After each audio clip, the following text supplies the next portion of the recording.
God aften og velkommen til Breaking News den 29.10.1929. Som vi ved, har USA jo været præget af lykkelige tider de sidste år. For eksempel har olien været erstatning for damp. Samlebånd er blevet introduceret, og det er noget, der er blevet sat i drift. Arbejde er noget, alle har, og der er blevet færre krav. Biler har alle også nu til dags. Skatten er blevet nedsat, og der er højere told. Men i dag er festen slut.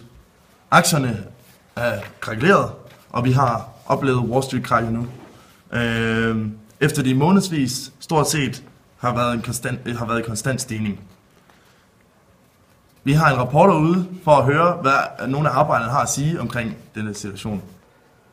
Tak for det, August. Jeg står her med Jeppe Kajs, som lige er blevet fyret på grund af børskrakket. Hvad siger du til det? Det er lort alt det fint, jeg har på alle pengene. Vi har ikke nogen penge mere. Der er mange eksperter, der har advaret om de alt for urealistiske høje kurser. Hvorfor hoppede du ikke bare af vognen? Det kan jeg ikke. Jeg har ikke nogen penge, jo.